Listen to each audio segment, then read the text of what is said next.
Have you seen recent data about the engagement, employee engagement? If not, it dropped to 21%. That's a really low number. Okay, so then you are thinking, how can I engage the people? If, anyway, people are minding their own business. It's definitely not through the events. It's definitely not through the motivational initiatives or even more bigger posters at your corridors in the organization.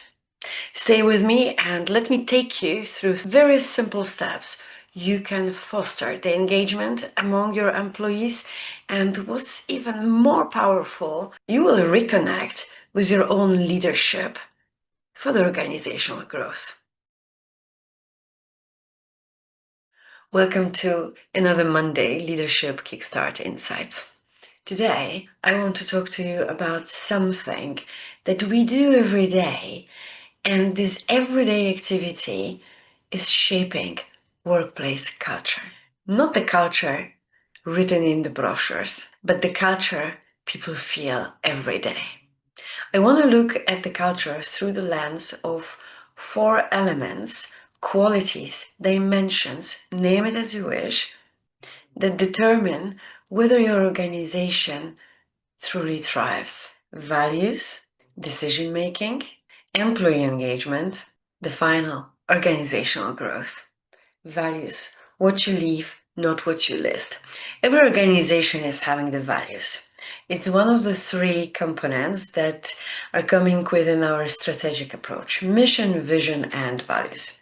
And I have seen really a lot of organizations that they are having the really great pride about their own values. However, whenever I'm discussing those values with employees and asking straightforward question, how this value is performed, how do you are receiving the attention fostered by that value? Unfortunately, quite little inspiring response I am receiving. We do have values everywhere. We are using this as a marketing tool, but are we actually aware that the values we have listed shall reflect how we are, as organization, is treating our employees? Theoretically, we say, yes, this is how we are managing the culture. But more and more I actually look at organizations, they use the values only to promote themselves outside to the external potential client, to the community. Very little it has how employees are really treated inside. Maybe this is where the 21% of employee engagement comes from. Values are really important mechanisms because there are organizational values that we as a leader definitely, when we are stepping into the organization, we should immediately be aware of them and adapt accordingly to our own beliefs, to our own values. Of course, considering that you did that before you get into the job, right? Because if you question that after you sign the contract, that you might be in trouble. But still, it's the primary responsibility to adjust yourself to the organizational values. So we can have a little pool with many values, and somewhere we need to align ourselves with those. We will be very proudly saying what kind of values we are following in life, then as a leader. But how actually those values are corresponding with your day-to-day actions. When there is a situation, pressuring situation, most probably the key drive, your personal values, will take the lead. What are those values that are your drive when the situation is contingent, stressful? And why I'm asking this question? Because it's very important to be aware, how am I reacting? How am I responding to certain situation? Because there are people who are looking at you. And despite they might not say anything, they are drawing the imagination, the understanding of you being real based on those behaviors. This is why values anchored into the action will have really significant impact on you, how you are stepping every day, what kind of image you are creating for those who are following you. If there is no clear mirroring, then you cannot expect people will trust you, people will follow you, people will rely on you. People most probably, because they need to work, so they will respond in a mechanical manner to the task to be done. But they will not engage with you. They will not connect with you. Why should they? There might be values, democracy, let's say. But are we able to use this democratic approach in every single situation prior we make a decision? Not. But in general, in most of the cases, our being leader is about communicating and collectively discussing whatever is happening in the organization and whatever step you are about to take. Even if you do have idea about something, it's a really great way to first go to your team and discuss, listen, I have this idea, there is the opportunity I heard about, and I think this is what kind of benefit we can have. Even if it is not related to the financial aspect, you will be able to add it to your portfolio, which eventually will boost your qualifications. We are able to make it 1, 2, 3 changes to bring that idea into the table. What do you think about that? Are we able to manage that? So it's the value of the respect. It's the value of you matter. It's the value of communication. It's the value of open mind and not being afraid to hear from your team. No, there is this duality in the leadership. We as leaders, we need to be responsible for our department contributing to organizational growth. And here definitely our vision, our principles will be the key. But within the drive, we will be also having the situation where we need to protect the businesses of our team to ensure we are not overwhelming with the tasks only for us as leaders to feel more important. Because I have seen that too.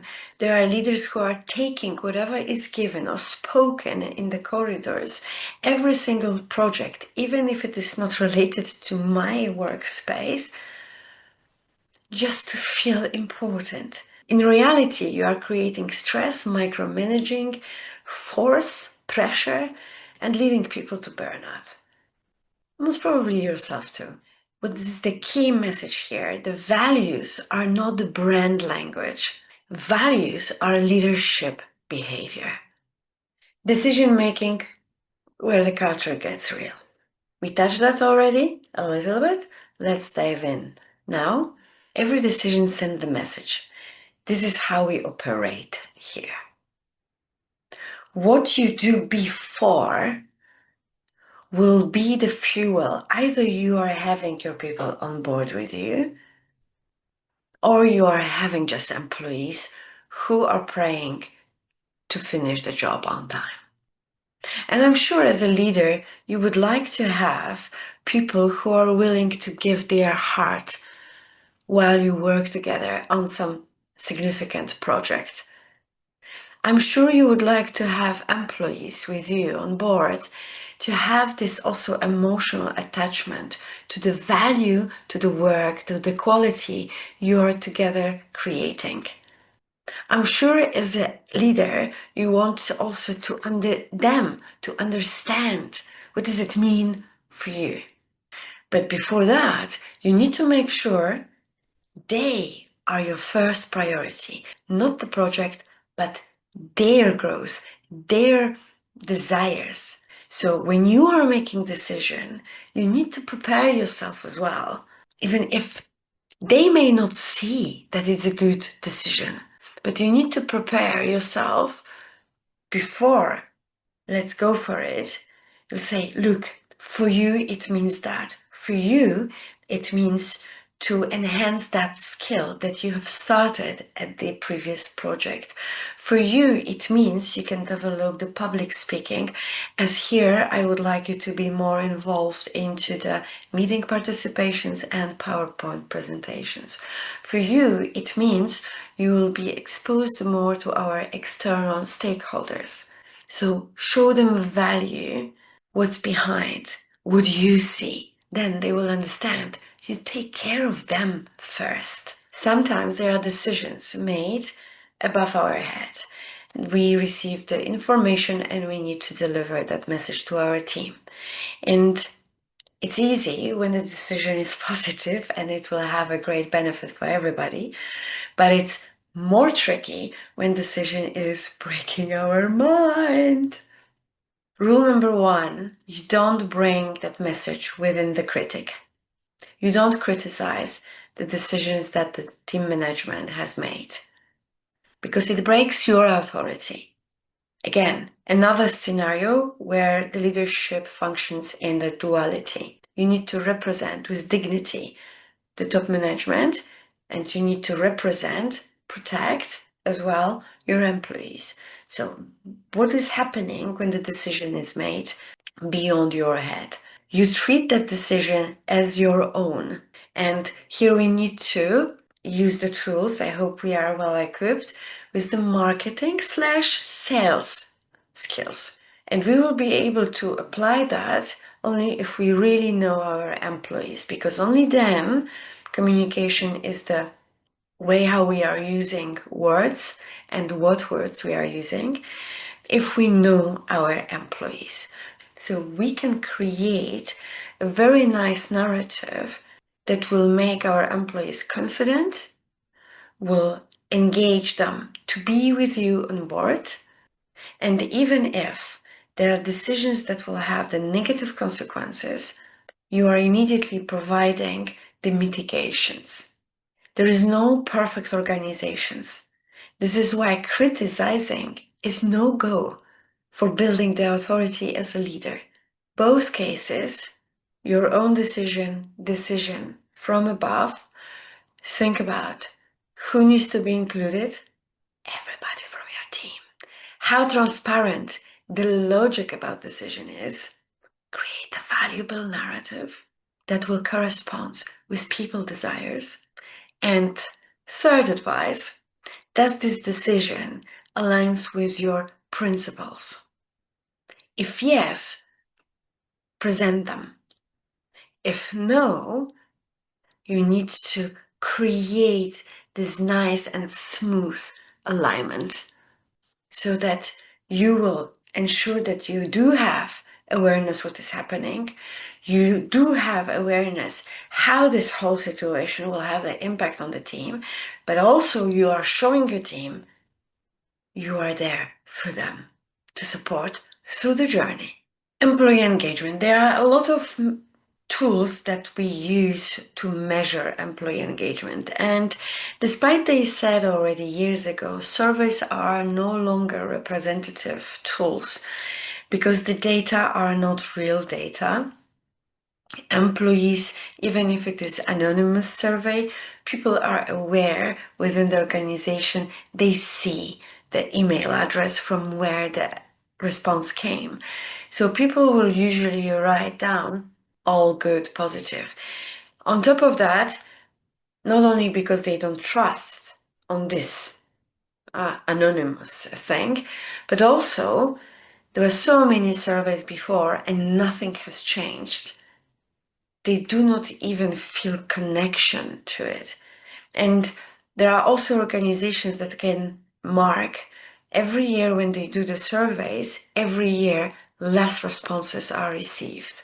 Yet organization does not have this bell ringing.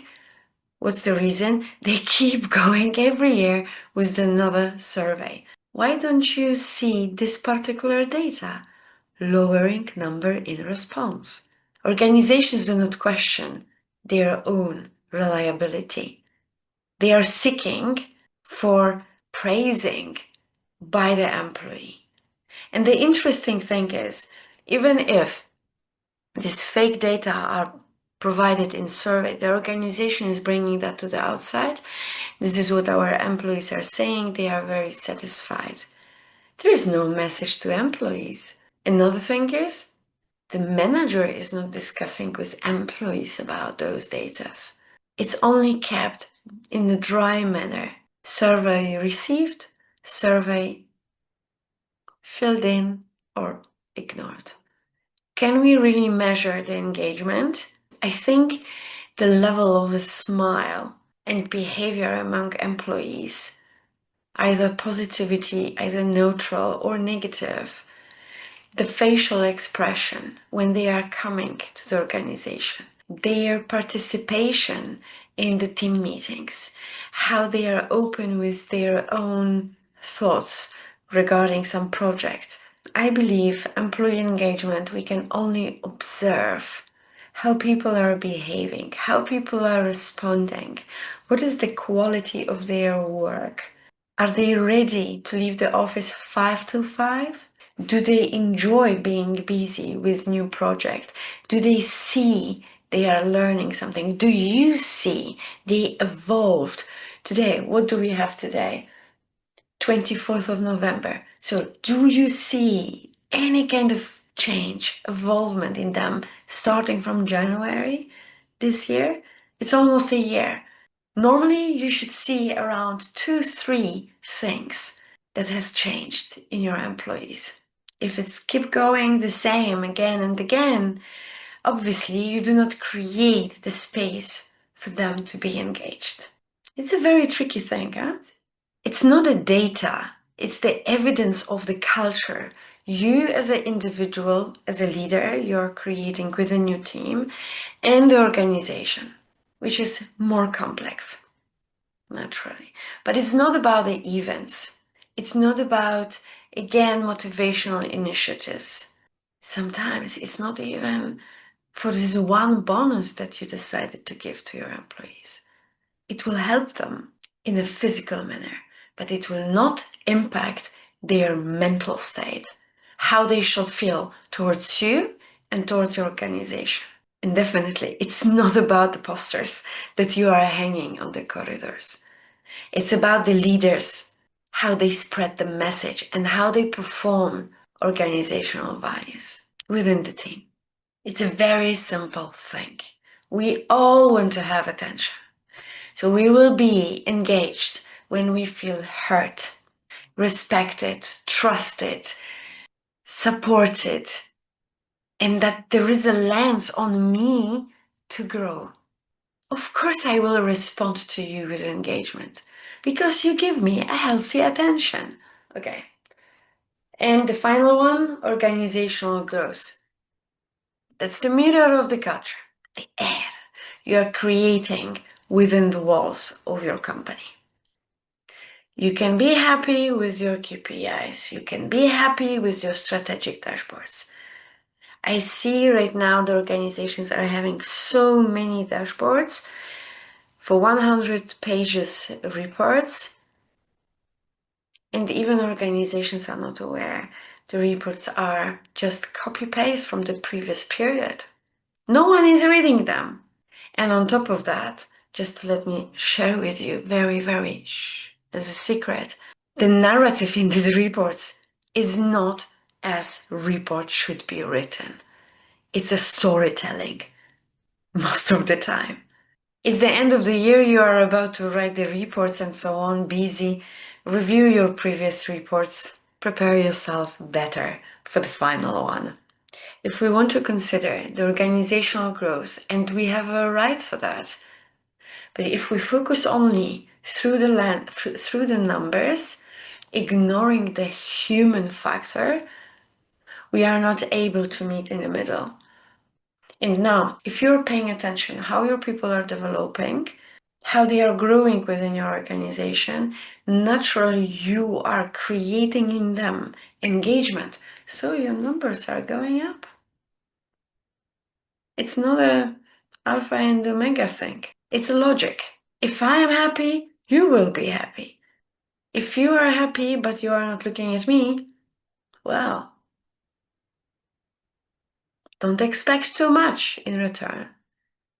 Organizational growth through the cultural lens is about how you are enabling people to grow. What are your programs for the development? And again, you do not need to have a specific promotion scheme. It's not about that. I use this term flat promotion. In every organization, there are many opportunities to create the projects for people to evolve. You need to just look around, and I'm sure you will find great initiatives, not for getting more calories, but for your employees to have mind stimulation. It's much more healthy. It's about how leadership is growing and evolving, how we are creating the ability for teams to collaborate. Is it healthy or ego-based? How the decisions are made. And then you will question how the environment you are creating is supporting the excellence you want to achieve. If people grow, organization grow. If people stagnate, organization shrinks. You may say, no, it's not true. Yeah, it can be.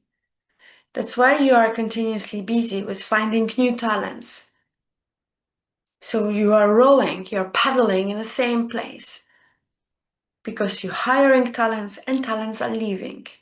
You might be happy because of your financial success, but is there really a success? Culture is a really, really huge dynamic and it's affected by so many factors. So if you are on the top, definitely how the leaders you are surrounded by are performing the leadership. By the way, how many of you have been asked by your own leader, what are your values in the leadership that you are driven by? How are you performing them? Show me. You know, there are so many ways to see, to prove the spoken word is not mirroring the action.